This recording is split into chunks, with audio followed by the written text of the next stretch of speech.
E learning में दुर्गेश में आपका स्वागत है। मैं गरिमा उपाध्याय।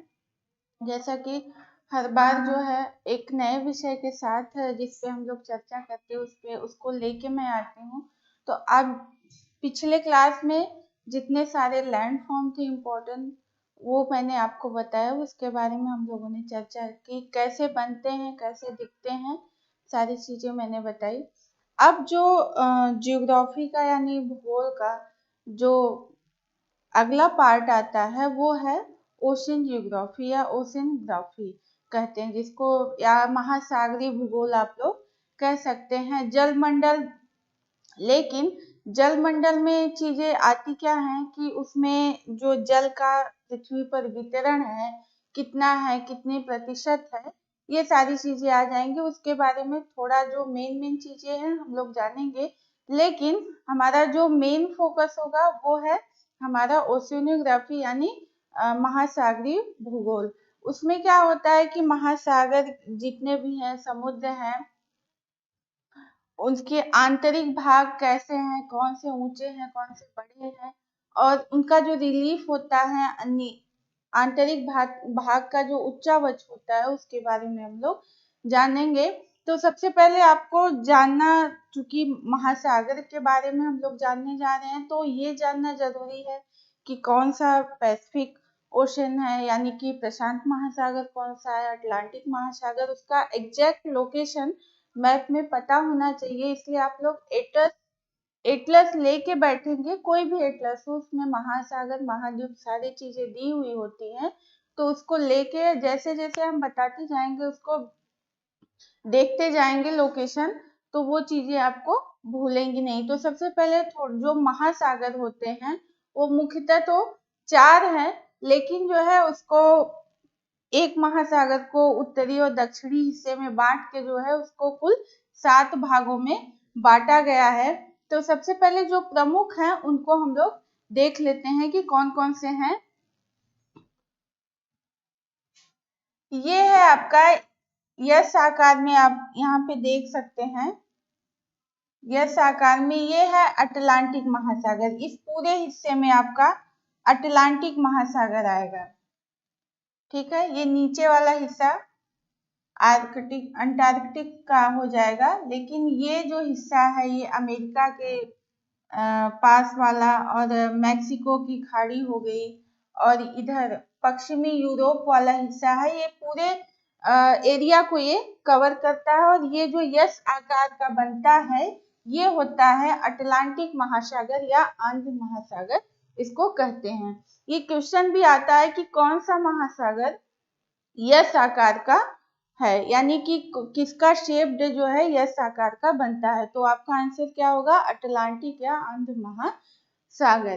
तो ये हो गया आपका अटलांटिक महासागर। इसको देख लीजिए, ये इसका ये है, मतलब कि आपका जो अफ्रीका महाद्वीप है उसके पश्चिमी हिस्से में, और जो दक्षिणी अमेरिका महाद्वीप, दक्षिणी अमेरिका महाद्वीप है उसके ये पूर्वी हिस्से में ये पूरे एरिया को कवर करता है। और ये इसके नीचे वाला हिस्सा है। ऊपरी हिस्से में यानी कि आपका ये जो यूरोप है उसका पश्चिमी हिस्सा आ जाएगा, और जो उत्तरी अमेरिका है इसका पूर्वी हिस्सा आ जाएगा। ग्रीनलैंड का भी ये भाग जो है, ये लैब्राडोर, ये सारे जितने भी सी हैं इसके बारे में भी हम लोग डिस्कशन करेंगे आगे चल के, लेकिन यहाँ पे आप लोग जो मेन ओशन है उसके बारे में पहले जान लीजिए। तो ये हो गया आपका अटलांटिक महासागर। ये है पैसिफिक ओशन यानी कि प्रशांत महासागर, और सबसे बड़ा जो महासागर है वो है प्रशांत महासागर। उसके बाद है अटलांटिक महासागर, उसके बाद है हिंद महासागर, और उसके बाद है आर्कटिक महासागर।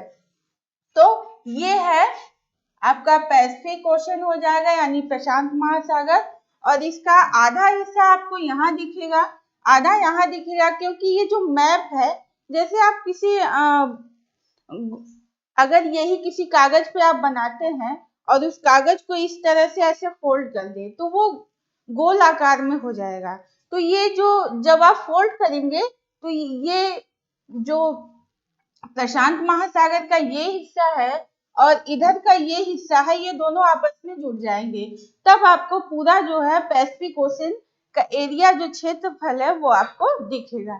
लेकिन अध्ययन की सुविधा के लिए, अध्ययन की सुविधा के लिए कि इसमें परेशानी ना हो, इसी वजह से इसको पूरे जैसे ये बनाया जाता है ओपन कागज पर, वैसे यहाँ आपको दिखाया जाता है। तो ये हो गया आपका पैसिफिक ओशन, ये पूरा हिस्सा आ जाएगा और इधर का ये। इसके बाद है आपका, जैसा लिखा हुआ आप देख सकते हैं, ये हो गया इंडियन ओशन, ये पूरा इस इतने एरिया को ये कवर करता है, यानी कि आपका जो अफ्रीका महाद्वीप है उसका पूर्वी हिस्सा, और ये ऑस्ट्रेलिया का पश्चिमी हिस्सा, और इंडिया यानी जो भारत है वो इसके किनारे अवस्थित है, प्रायद्वीप है, ये आप सबको पता ही है। जैसा कि आप इसमें यहाँ पे देख सकते हैं, ये बे ऑफ बंगाल है, बंगाल की खाड़ी है, और यहाँ तक जो है ये आपका इंडियन ओशन लगभग आता है। इसके बाद जो है आपका आएगा आर्कटिक महासागर। आर्कटिक महासागर वो जो ऊपरी हिस्से में होता है, जो वो उत्तरी ध्रुव है, उसके आसपास का जो जलीय क्षेत्र होता है उसको संपूर्ण रूप से हम लोग आर्कटिक महासागर कहते हैं, वो चौथे स्थान पे आता है। तो यहाँ पे वो चीजें संभव नहीं है। यहाँ इस हिस्से को आप देख सकते हैं, ये थोड़ा सा जो ऊपर वाला हिस्सा है यहाँ पे आता है, लेकिन उसको ग्लोब में हम लोग अभी आगे देखेंगे तो वो चीजें आपको क्लियर हो जाएंगी। तो ये तो हो गया आपका आर्कटिक महासागर। और जो एक है अंटार्कटिका महासागर, ये तो महाद्वीप है, लेकिन इसमें कुछ लोगों का मानना है, सबका नहीं, कुछ लोगों का ये मानना है कि अटलांटिक ओशन का कुछ नीचे का हिस्सा, इंडियन ओशन का कुछ नीचे का हिस्सा, और पैसिफिक ओशन का कुछ नीचे का हिस्सा, यानी प्रशांत महासागर का नीचे वाला हिस्सा, हिंद महासागर का नीचे वाला हिस्सा, और अटलांटिक महासागर का नीचे वाला जो हिस्सा है, वो मिला के संपूर्ण रूप से आपका एक महासागर का निर्माण करता है। तो उसको जो है अंटार्कटिका महासागर नाम दिया गया है, लेकिन मुख्यतः यही आपके चार हैं। अब इसी को अलग अलग भागों में डिवाइड कर दिया गया है, जैसे कि आपका यहाँ पे लिखा हुआ आप देख सकते हैं, नॉर्थ पैसिफिक ओशन,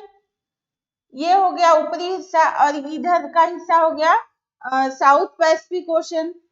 इसी तरह नॉर्थ अटलांटिक ओशन हो गया, और यहाँ पे साउथ अटलांटिक ओशन हो गया।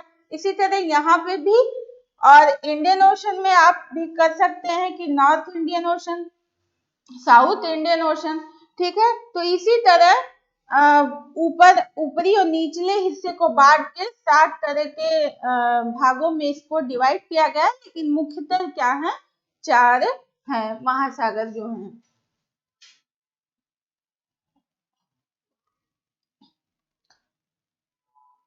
चलिए आगे देख लेते हैं।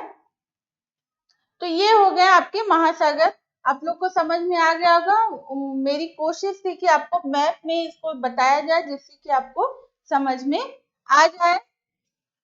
चलिए आगे देखते हैं।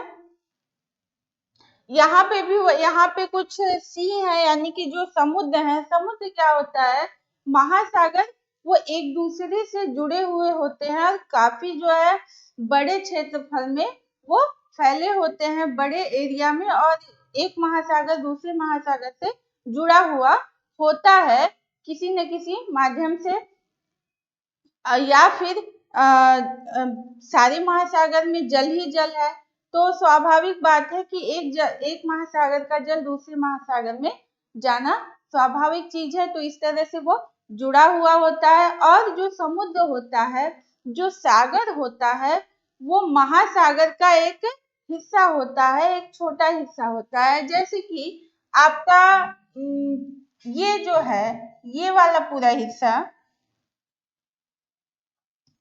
ये पूरा हिस्सा आपका मेडिटेरियन सी कहलाएगा, भूमध्य सागरी हिस्सा, ये पूरा हिस्सा। इस तरह से ये एक सागर हो गया, इस तरह से इधर आपका पीला सागर हो गया, यहाँ पे ये लाल सागर हो गया। तो ये जो महासागर होते हैं इसका कुछ हिस्सा होता है, थोड़ा सा भाग होता है जिसको सागर का नाम दे दिया जाता है। तो ये तो हो गया आपका सागर और महासागर। आगे चलते हैं। अब हम लोग जानेंगे अब कौन कितने महासागर होते हैं, कौन कौन से होते हैं, ये तो मैंने बता दिया और आप लोग साथ साथ नोट करते जाएंगे उसको, तो वो आपको याद आएगा। एटलस के साथ आप लोग पढ़ने बैठेंगे तो जब कोई भी चीज आपके सामने आए उसको आप नोट करते जाएंगे, देखते जाएंगे, लोकेशन देखते जाएंगे, तो वो चीजें आपको याद होंगी। तो यहाँ पे जैसा कि मैंने हाइड्रोस्फीयर के बारे में बताया कि जल मंडल, तो पृथ्वी पर जल का कहाँ पर कितना जो है प्रतिशत विद्यमान है या फिर कहाँ पे कितना है। तो जैसा कि सबको पता है जो जल मंडल है 71% जो है पृथ्वी पर जल का विस्तार है, 29% आपका स्थल है। तो इसी तरह जो सारी चीजें यहाँ पे डिवाइड की गई हैं उसको हम लोग जानेंगे। चलिए देख लेते हैं इसको। जल मंडल, भूमंडल के 71% भाग पर जल पाया जाता है, 29% भाग पर स्थल पाया जाता है और दक्षिणी गोलार्ध में 81% जल और 19% स्थल होते हैं। उत्तरी गोलार्ध में 40% जल और 60% स्थलीय भाग होते हैं। यानी कि जो हमारा उत्तरी गोलार्ध है, उत्तरी और दक्षिणी गोलार्ध क्या होता था, जब मैंने आपको लॉन्गिट्यूड लेटीट्यूड में जब आपको बता रही थी ये चीजें मैंने आपको डिटेल में बताई कि जो भूमध्य रेखा है उसके ऊपर वाले हिस्से को उत्तरी गोलार्ध और निचले वाले हिस्से को दक्षिणी गोलार्ध कहते हैं। तो इसमें क्या होता है, ये जो ऊपर वाला हिस्सा है उत्तरी गोलार्ध है उसमें जो है स्थलीय भाग ज्यादा है और जलीय भाग कम है, और जो दक्षिणी हिस्सा है भूमध्य रेखा के नीचे का जो हिस्सा है वहां पे जल की मात्रा ज्यादा है और स्थल कम है, जैसा कि आप लोग अभी मैप में देखे होंगे। ठीक है, तो ये हो गया आपका। इसके बाद है पृथ्वी पर जल का विवरण। तो देख लेते हैं कितने प्रतिशत कहाँ पे जल की मात्रा उपलब्ध है। तो महासागर 97.25% है। हिमानियों के रूप में यानी ग्लेशियर के रूप में जो जल है यानी बर्फ के रूप में जो पृथ्वी पर जल उपस्थित है वो कौन से हैं, कितने प्रतिशत है, 2.05%। भूमिगत जल है वो 0.68% है और जो झीलें हैं वो उसमें पृथ्वी के कुल जल का 0.01% जल उपस्थित है और बाकी जो है उसमें अन्य आपके आ जाएंगे। तो ये हो गया आपका प्रतिशत, मैंने यहाँ पे आपको लिख दिया है जिससे कि आपको समझ में आ जाए। आप लोग इसको नोट कर सकते हैं, नोट करके ये चीजें ये डाटा जो है आप याद रखिएगा, कभी कभी ये चीजें पूछ देता है। चलिए अब जो है प्रमुख जो आपके 4 जो महासागर हैं उसकी गहराई कितनी है और कितने क्षेत्रफल पर वो पाया जाता है उसको यहाँ पे लिखा गया है, इसको हम लोग देख लेते हैं क्योंकि ये चीजें जानना जरूरी है। इससे आपको ये पता चलेगा, ये आपको पता चल जाएगा कि कितना जो है कौन सा महासागर बड़ा है, कौन सा कितने क्षेत्रफल पे फैला हुआ है। चलिए इसको देख लेते हैं। महासागर यहाँ पे औसत गहराई है मीटर में, क्षेत्रफल करोड़ वर्ग किलोमीटर में दिया गया है। तो प्रशांत महासागर, जैसा कि सबको पता है कि प्रशांत महासागर सबसे बड़ा महासागर है सभी महासागरों में। तो ये इसकी औसत गहराई 4572 मीटर है और इसका क्षेत्रफल 16.57 करोड़ वर्ग किलोमीटर के क्षेत्रफल पर ये फैला हुआ है। ये क्रम से दिया हुआ है, आप इसको अंदाजा लगा सकते हैं कौन बड़ा है कौन सबसे छोटा है। इसके बाद है अटलांटिक या आंध्र महासागर। अटलांटिक महासागर को ही आंध्र महासागर भी बोलते हैं। इसकी औसत गहराई 3,376 मीटर है और 8.24 करोड़ वर्ग किलोमीटर पर ये फैला हुआ है। इसके बाद है हिंद महासागर। इसकी जो औसत गहराई है ये 4,000 मीटर है और 7.34 करोड़ वर्ग किलोमीटर पर ये फैला हुआ है। इसके बाद आता है आपका चौथा आर्कटिक महासागर। 1,260 मीटर इसकी गहराई है और 1.40 करोड़ वर्ग किलोमीटर क्षेत्रफल पर ये फैला हुआ है। तो ये हो गए आपके महासागर, जो प्रमुख 4 हैं उनकी जो एवरेज डीप है यानी उनकी जो गहराई है वो मैंने आपको बताया, और कितने क्षेत्रफल पर वो फैले हुए हैं वो चीजें मैंने आपको बता दी। इसको ये आप याद करते रहिएगा, ये पूछ सकता है एग्जाम में, इसलिए टेबल के साथ मैंने आपको बता दिया, टेबल बना के। इसके बाद देखिए जैसा कि अभी आपको पूरे मैप के साथ मैंने आपको इंडियन ओशन, पैसिफिक ओशन यानी प्रशांत महासागर, हिंद महासागर, अटलांटिक महासागर के बारे में बताया, लेकिन अब मैप के साथ देख लीजिए। सबसे पहले आता है आपका पैसिफिक ओशन यानी प्रशांत महासागर। प्रशांत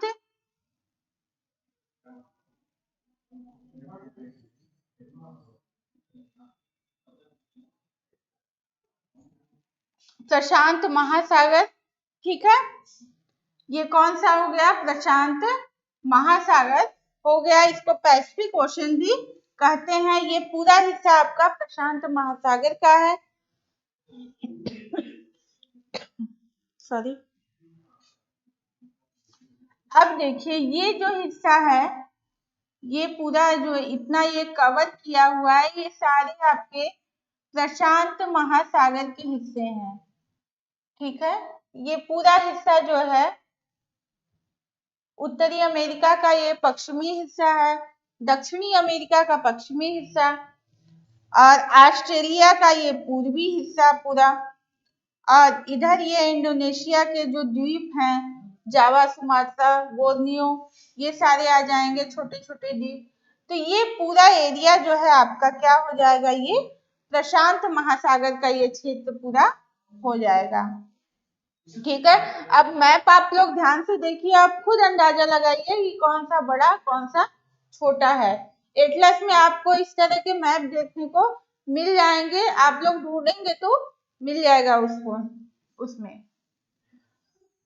तो ये हो गया आपका प्रशांत महासागर। अगला चलते हैं आपका अटलांटिक ओशन।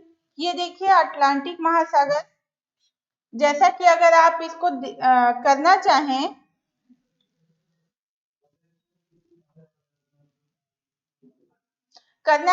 तो ये आपका इस तरह से यस आकार में देखिए ये बनेगा।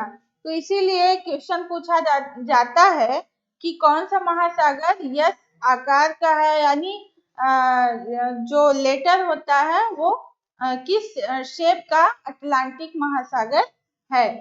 तो यस आकार का ये इसमें आप बना हुआ देख सकते हैं। और ये सॉरी, ये देखिए यहाँ पे जो दक्षिणी अमेरिका महाद्वीप है उसका पूर्वी हिस्सा आ जाएगा, उत्तरी अमेरिका का भी पूर्वी हिस्सा आ जाएगा,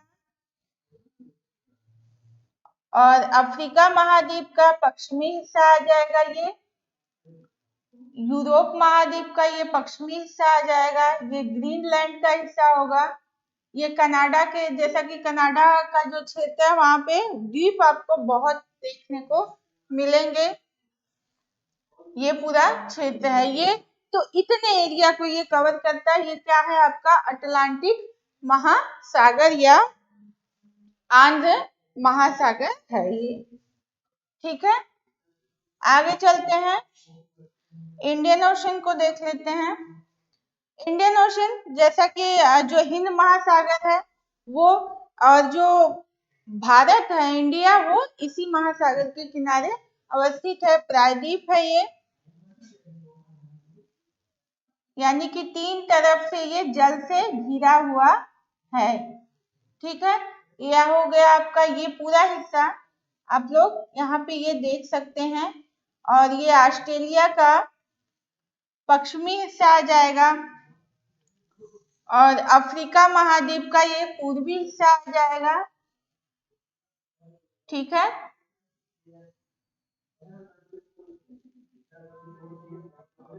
ये अरब प्रायद्वीप है। प्रायद्वीप आप लोग ये जान लीजिए कि उसको कहते हैं जो कि आपका तीन तरफ से जल से घिरा हुआ होता है, वो आपका प्रायद्वीप हो गया। तो यहाँ पे भी आप देख सकते हैं जो अरब प्रायद्वीप है, इधर भी खाड़ियां हैं, इधर भी घिरा हुआ है, यहाँ पे रेड सी है और यहाँ पे अरबियन सी है। ठीक है, अरब सागर है। तो ये हो गया आपका अरब प्रायद्वीप। इसी तरह जो इंडिया है इसको भी आप देख सकते हैं, इधर से बे ऑफ बंगाल है, इधर से अरब सागर है और इधर हिंद महासागर तो है ही है। तो ये है आपका कौन सा क्षेत्र हो गया, हिंद महासागर, और ये नीचे तक यहाँ तक आपका इस इतने एरिया को ये कवर करता है। अगर इसी को दो बराबर भागों में बांट दें तो उत्तरी हिंद महासागर और दक्षिणी हिंद महासागर हो जाएगा। तो इसी तरह इसको 7 महासागर में बांटते हैं या 7 सागरों में बांटते हैं। तो ये है आपका हिंद महासागर। चलिए आगे देखते हैं, लास्ट आपका आर्कटिक महासागर। जैसा कि मैंने आपको बताया था कि ये जो अर्थ है यानी नॉर्थ पोल के पास ये होता है, तो उसके आसपास द्वीप भी हैं, और जो जलीय क्षेत्र है उस पूरे हिस्से को आर्कटिक महासागर कहा गया है। इसको आप देख सकते हैं, ये ग्लोब का ऊपरी हिस्सा है, इसमें आपको बताया गया है। ठीक है, ये छोटे छोटे आइलैंड है, यानी कि देखने से स्पष्ट हो रहा है कि ये कनाडा वाला हिस्सा है और ये वाला हिस्सा ग्रीनलैंड का ऊपरी हिस्सा है। ठीक है, ये आइसलैंड है, जो द्वीप आपको यहाँ पे दिख रहे हैं, और ये अलास्का का हिस्सा है, ये रशिया उत्तरी साइबेरिया का जो हिस्सा है, यानी रूस का जो उत्तरी भाग है, ऊपरी हिस्सा है, वो यहाँ आपको इसमें दिखाया गया है। तो ये जो पूरा एरिया है, ये पूरा एरिया जो ये कवर करता है, ये आपका अटलांटिक ओशन या अटलांटिक महासागर कहलाएगा। और ये जो बीच में ये है आपका नॉर्थ पोल यानी उत्तरी ध्रुव। और जो नॉर्थ पोल क्या है, साउथ पोल क्या है, मैंने इसको आपको बताया था जब मैं आपको लॉन्गिट्यूड लेटिट्यूड जब मैं आपको बता रही थी। चलिए आगे देखते हैं, इसके बाद है तो ये हो गया आपका महासागर हाइड्रोस्फीयर, यानी कि जल का जो वितरण है, कहाँ पे कितने प्रतिशत है, ये तो हो गया जल के बारे में कि कहाँ पे कितना प्रतिशत है, कितने महासागर में कितना है, और ग्लेशियर्स के रूप में कितना है, झीलों में कितना है। लेकिन अब जो है हम लोग जानेंगे वो मेन अपना जो मेन टॉपिक है उस पे हम लोग आएंगे, महासागरीय उच्चावच, यानी कि जो महासागर हैं उसके नीचे वाले हिस्से में, वहां पे भी आपको माउंटेन दिखेंगे, वहां पे भी आपको स्लोप दिखेंगे, क्लिफ दिखते हैं, केव दिखेंगे और प्लेन दिखेगा, डीप दिखता है।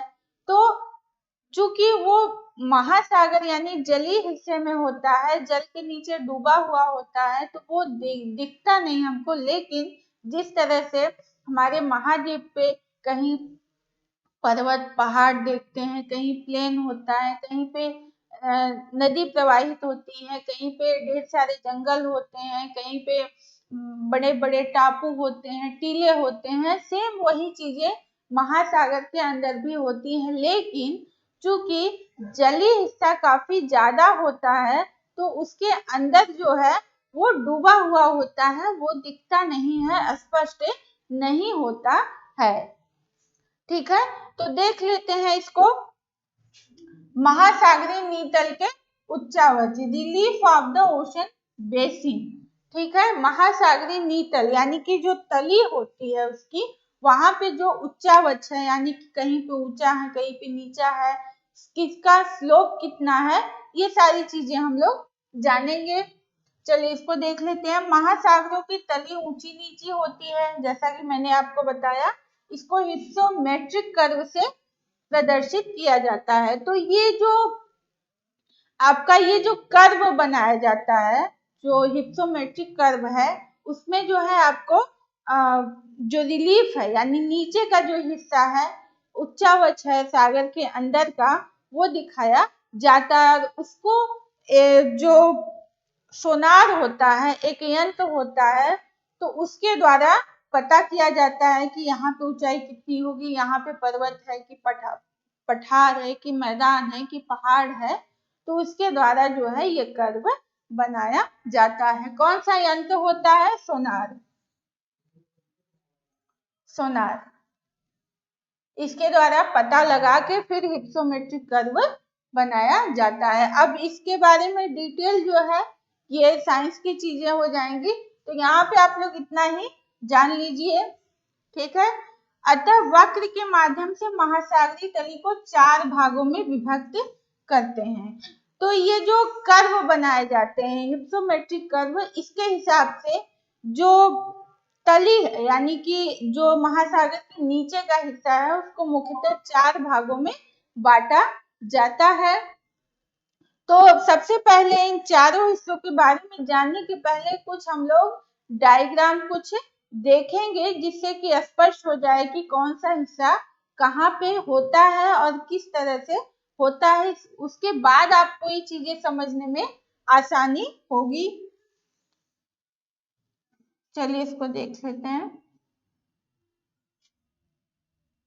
ये देखिए, इसमें आपको यहाँ पे ये हाइट दिया हुआ है किलोमीटर में, ये पूरा आपका क्षेत्रफल है। ठीक है, एरिया यहाँ पे दिया हुआ है, और ये पूरा समुद्र तल है, ये ऊपर का हिस्सा है, सी लेवल है। ठीक है, और ये नीचे का हिस्सा है, यानी कि ये अगर कोई माउंटेन से हम नीचे की तरफ चलते हैं, ठीक है, मान लीजिए यहाँ ये पर्वत है, ठीक है, ये पर्वतीय हिस्सा है, और यहाँ से जब हम ये जो है, जो धरातल पे जो मैदानी क्षेत्र होता है, ये उस हिस्से को ये दिखा रहा है। तो ये आके फिर यहाँ पे ये स्लोप की तरह नीचे जाएगा, यानी महासागर के अंदर ये चला जाएगा। इसके बाद ये फिर नीचे की तरफ आएगा, ये फिर इस हिस्से में आ जाएगा। ठीक है, तो ये देखिए, पहला है महाद्वीपीय मग्न तट, कॉन्टिनेंटल शेल्फ। ये हो गया आपका ये वाला हिस्सा। ठीक है, ये वाला हिस्सा, ये भी जल में डूबा हुआ होता है, लेकिन इसका स्लोप ज्यादा नहीं होता है। और जहाँ पे माउंटेन्स होते हैं, ये माना जाता है कि जहाँ पे जिस सागर के किनारे पर्वत होते हैं, वहां पे जो मग्न तट होते हैं वो आपके सकरे होते हैं। तो ये वाला जो हिस्सा है आपका क्या हो जाएगा? महाद्वीपीय मग्न तट। और ये कॉन्टिनेंटल स्लोप, महाद्वीपीय मग्न ढाल जो है, ये आप जैसा कि इसमें देख सकते हैं, ये ढाल हो गया, इसका स्लोप हो गया, ये भी जल के अंदर ही डूबा हुआ होता है। इसके बाद है ये प्लेन, जैसा कि धरातली क्षेत्र पे गंगा का मैदान है, नदियों द्वारा जो मैदान बनाया जाता है, अमेरिका में मिसिसिपी, मिसौरी जो नदियां हैं वो अपना मैदान बनाती हैं। सेम उसी तरह क्या होता है कि ये जो सागर है यहाँ पे भी मैदान पाया जाएगा। सबसे पहले आपका मग्न तट पाया जाएगा, उसके बाद महाद्वीपीय ढाल पाए जाते हैं, उसके बाद महासागरीय मैदान पाए जाते हैं। तो इस तरह से ये पूरा प्लेन होता है, लेकिन कहीं पे छोटे बड़ी पहाड़ियां टीले जो है देखने को मिल जाते हैं। तो ये आपका प्लेन हो जाएगा और फिर ये नीचे का हिस्सा ये डीप हो जाएगा, यानी गर्त वाला ये हिस्सा पूरा हो जाएगा। तो ये जो मुख्यतः चार है ये कैसे होते हैं, कहाँ पे होते हैं, किस तरह से ये दिखते हैं, मैंने आपको इसमें बताने की कोशिश की। अब आगे देख लेते हैं।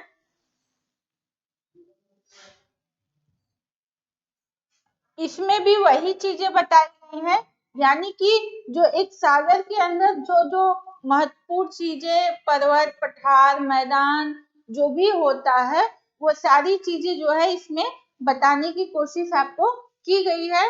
देख लेते हैं इसको। ये तो हो गया आपका सागरी तली, ठीक है। ये प्लेन है जहां पे आपको एकदम समतल दिखेगा, ठीक है। और यहाँ पे आपको घाटियां भी दिख जाएंगी, यहाँ पे पठार जैसी आकृति भी दिख जाएगी आपको, ठीक है। यहाँ पे आपको टीले भी और पहाड़ियां भी देखने को मिलेंगे, डीप भी देखने को मिल जाएंगी। ये सारी जो हम बता रहे हैं ये सागर के अंदर के हैं, जल के अंदर के ये हिस्से हैं। तो यहाँ पे आपका महाद्वीपीय ढाल हो गया, ये मग्न तट हो गया। जैसा कि इसका जो ढाल है आप यहाँ पे ज्यादा नहीं है और ये ज्यादा डूबा हुआ नहीं होता है, इसकी गहराई ज्यादा नहीं होती है। ये है आपका स्लोप हो गया, ये प्लेन हो गया और ये जो हिस्सा है ये डिप हो गया। तो चार तो यहाँ पे आपको देखने को मिल गए। और ये जो है ये चबूतरी जैसा हिस्सा होता है, जिसे जो असली भाग है उसपे इसको पठार का नाम दिया गया, लेकिन सागर के अंदर जो है इसे चबूतरा नाम दिया गया है। इसे गाईऑट कहते हैं, गाईऑट भी कहते हैं। रिफ्ट वैली भी आपको देखने को मिल जाएगी सागर के अंदर। बस डिफरेंस ये होता है कि जो जो सारी चीजें हैं जो स्थलीय भाग पे महाद्वीप पे जो पाए जाते हैं वही महासागर के अंदर होते हैं, लेकिन डिफरेंस ये है कि वो महासागर के अंदर होते हैं इसलिए दिखते नहीं है, और जो महाद्वीप के ऊपर होते हैं वो सारी चीजें हमें भौतिक रूप से दिखती है। भौतिक रूप से ये चीजें भी है लेकिन दिखती नहीं है। तो ये हो गया आपका महासागर के आंतरिक हिस्से की बातें। इसके बाद आगे चलते हैं। अब हम लोग जानेंगे कि जो कॉन्टिनेंटल स्लेट है यानी महाद्वीपीय मग्न तट है, मग्न ढाल है और जो महासागरीय मैदान है, इसके बारे में हम लोग जानेंगे। तो होता कैसा है, किस तरह से दिखता है, वो तो मैंने आपको बता दिया। अब यहाँ पे जानेंगे कि इसकी जो विशेषताएं होती हैं, कितना गहराई है, कितना उसका एवरेज जो स्लोप है वो कितना है, ये सारी चीजें इसमें देखेंगे। महाद्वीपीय मग्न तट। महाद्वीपीय मग्न तट महाद्वीप का सीमांत भाग होता है। सबसे पहले सीमांत क्या? सीमांत जैसे कोई भी चीज हो या कोई भी दूरी ले लीजिए या कुछ भी ले लीजिए, उसका जो अंतिम भाग होता है, अंतिम हिस्सा होता है, वो सीमांत कहलाता है। जैसे आप लोग मान लीजिए कि कोई भी खाने बैठा है और वो 4 रोटियां खाता है, तो जो चौथी रोटी है वो तो आपका रोटी का जो है सीमांत हिस्सा कहलाएगा, यानी कि वो अंतिम हिस्सा कहलाएगा। जो इकोनॉमिक्स वाले होंगे उनको पता होगा कि जो सीमांत यूटिलिटी होती है, उपयोगिता होती है, यानी कि जब हम पहली रोटी खाते हैं तो उससे हमें ज्यादा उसका लाभ मिलता है, एनर्जी मिलती है। दूसरी खाते हैं तो उसका इम्पोर्टेंस हमारे लिए थोड़ा कम होता है। तीसरी खाते हैं तो उसका इम्पोर्टेंस थोड़ा कम होता है। चौथी खाते हैं तो उसका जो है कम होता है। तो जो लास्ट वाला है वो सीमांत यानी कि मार्जिनल यूटिलिटी आपको देता है। तो जो जहां पे भी सीमांत आ जाए वहां पे वो अंतिम हिस्सा कहलाएगा। तो यहाँ पे कहा गया है कि जो महाद्वीप है उसका जो सीमांत हिस्सा है यानी कि अंतिम हिस्सा है वो आपका मग्न तट कहलाएगा, जो कि जल में डूबा हुआ होता है। ठीक है, इसके बाद है इसका औसत ढाल 1 डिग्री या उससे कम होता है। इसका जो एवरेज स्लोप होता है बहुत ज्यादा नहीं होता, जैसा कि मैंने आपको डायग्राम में बताया था कि स्लोप उसका बहुत ज्यादा नहीं होता है, थोड़ा सा इतना ये ज्यादा हो जाएगा, इतना आप लोग मान सकते हैं। ठीक है, तो ये इसका स्लोप हो गया। इसके बाद है गहराई, इसकी 150 से 200 मीटर होती है, चौड़ाई 80 किलोमीटर होती है। तो ये बहुत ज्यादा जल में डूबा हुआ नहीं होता है। जहां पर तट से लगे उच्च पर्वतीय भाग होते हैं वहां पर ही मग्न तट सक्रिय होते हैं। ठीक है, मैंने इसको पहले भी बताया था कि जो आपके महासागरीय तट होते हैं, अगर वहां पे माउंटेन पाए जाते हैं तो वहां पे जो मग्न तट होंगे, जो किनारे होंगे, वो बहुत ही सक्रिय होते हैं। सामान्यतः ये पाया जाता है अक्सर। ज्यादातर मत्स्य क्षेत्र इसी तट पर पाए जाते हैं। क्यों पाए जाते हैं? क्योंकि ये तट जो है यहाँ पे मछलियों का उत्पादन ज्यादा होता है। क्यों होता है? क्योंकि ये जो तट होता है महासागर का सबसे आगे वाला हिस्सा होता है और ये उथला हुआ होता है, ज्यादा जल में ये डूबा हुआ नहीं होता है, ऊपर की तरफ ये उठा हुआ होता है। तो यहाँ पे जो मत्स्य उद्योग है वहां बहुत ही अच्छे ढंग से ये पनपता है। यहाँ पे ज्यादा पाया जाता है मछलियां का उत्पादन होता है। इसके बाद है सागरी भाग के कुल भाग का 8.6% क्षेत्रफल मग्न तटों का विस्तार है। यानी कि जो वर्ल्ड में जितने भी आपके कॉन्टिनेंटल शेल्फ हैं उसमें से 8 सारे जो है 8.6% पाए जाते हैं। तो ये हो गया आपका मग्न तट हो गया, जिसका कि जो सागर का आगे वाला हिस्सा है वो आ जाएगा, उथला हुआ होता है, 150 से 200 मीटर इसकी गहराई होती है, चौड़ाई जो है इसकी 80 किलोमीटर होती है और इसका एवरेज जो स्लोप होता है वो 1 डिग्री या उससे भी कम होता है। आगे चलते हैं। अगला आएगा आपका, इसमें आप यहाँ पे देख सकते हैं ये पूरा जो है स्लोप इसमें आपको दिखाने की कोशिश किया गया है। ये देखिए इसका स्लोप जो है बहुत ज्यादा नहीं है। तो यहाँ से अगर ये है, इस हिस्से के अगर नीचे की तरफ जाएंगे तो आपको स्लोप ज्यादा दिखेगा। तो ये हो गया आपका मग्न तट वाला हिस्सा। आगे चलते हैं। इसके बाद है कॉन्टिनेंटल स्लोप, महाद्वीपीय मग्न ढाल। तो यहाँ पे जैसा कि इसका नाम से यह स्पष्ट है कि यहाँ पे स्लोप बहुत ही ज्यादा होंगे।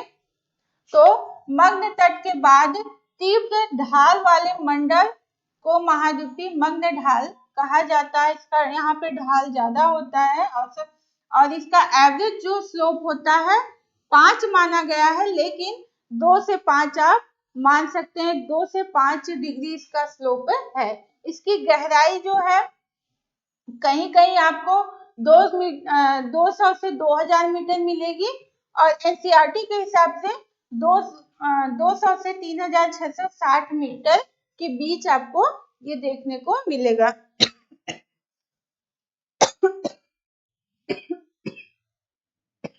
सॉरी, महासागरीय क्षेत्रफल के 8.5% भाग पर आपका मग्न ढाल पाया जाता है। इसके बाद जो सबसे ज्यादा मग्न ढाल का विस्तार है वो अटलांटिक महासागर में है।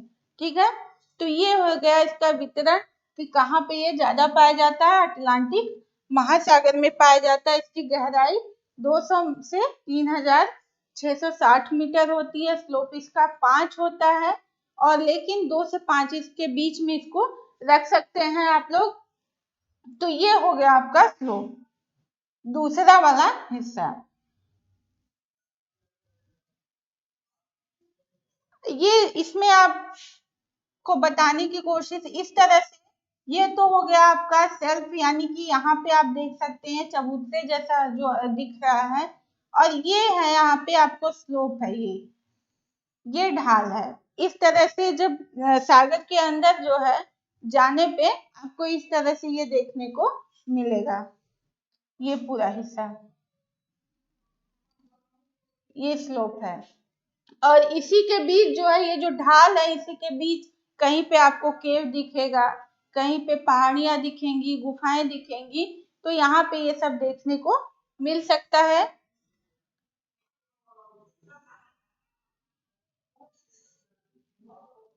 चलिए आगे देखते हैं।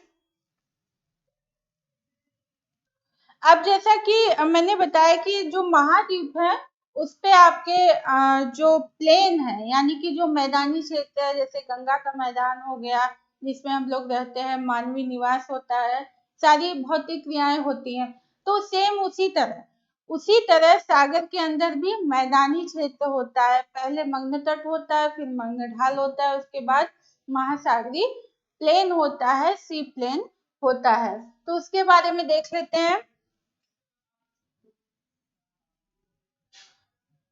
यहाँ पे गहरे सागरी मैदान, डीप सी प्लेन, ये चूंकि नीचे वाले हिस्से में है तो गहराई तो ज्यादा होगी ही।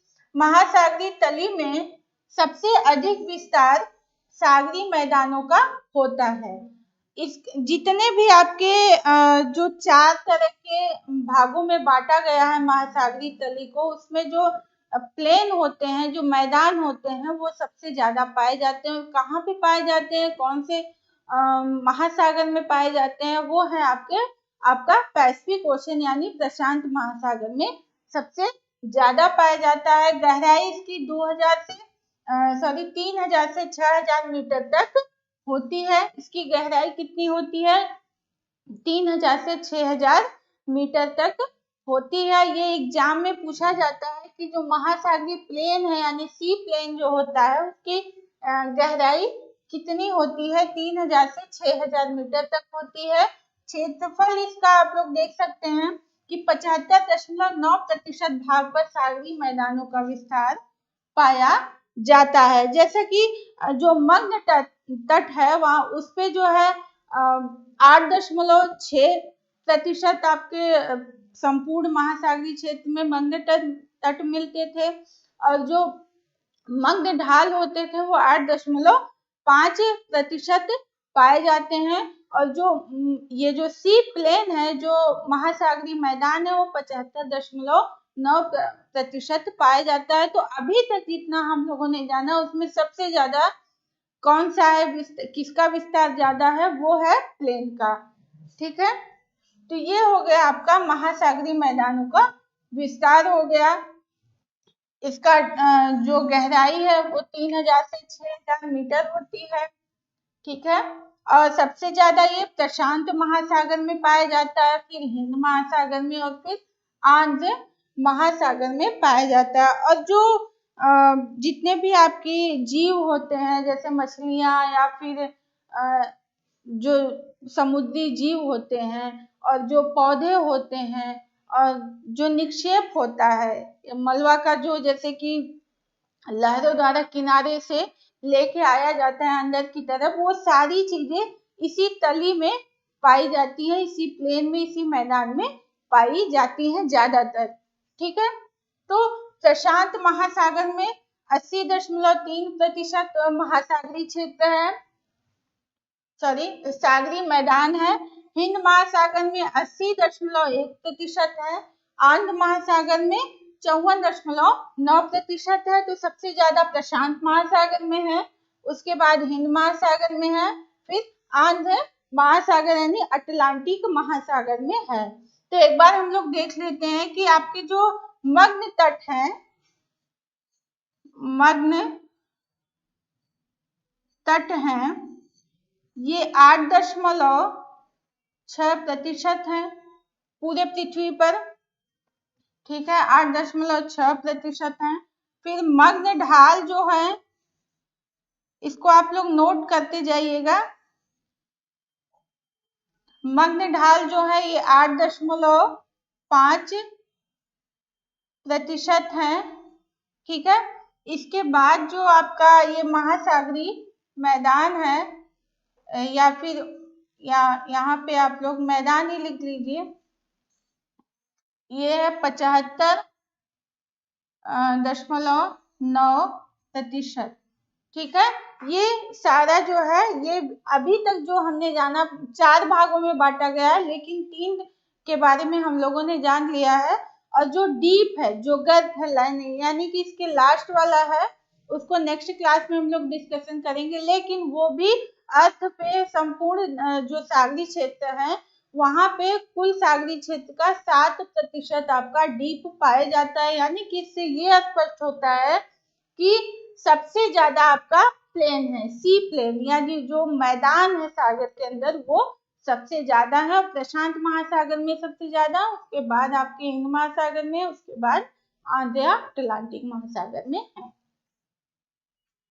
तो ये हो गया आपका सागरी जो जल होता है उसके नीचे का हिस्सा। ठीक है, उसके नीचे का जो आपका हिस्सा आ जाएगा, ये प्लेन देखिए, ये है आपका इस तरह से मैदान जैसा आपको ये दिखेगा। यहाँ पे आपको उठा ऊपर नीचे वाला हिस्सा नहीं दिखेगा, प्लेन जैसा आपको दिखेगा। ये जल के अंदर का हिस्सा है। ठीक है, तो ये हो गया आपका महासागरीय उच्चावच। इसमें से एक रह गया है, यानी कि गर्त जो डीप है, उसके बारे में हम लोग नेक्स्ट क्लास में डिस्कशन करेंगे। लेकिन यहाँ पे जो मैंने आपको मग्न तट, मग्न ढाल और जो महासागरीय मैदान के बारे में बताया, उसको अच्छे से तैयार करिएगा। एग्जाम में इससे क्वेश्चन बन सकते हैं। और जो डीप है, यानी कि जो महासागरीय मैदान है, उसमें जो है 3000 से 6000 जो उसका मीटर है, उस मीटर गहराई है उसकी, उससे क्वेश्चन आता है, डायरेक्ट क्वेश्चन पूछता है। तो इसको याद रखिएगा। आज के लिए इतना ही। Thank you.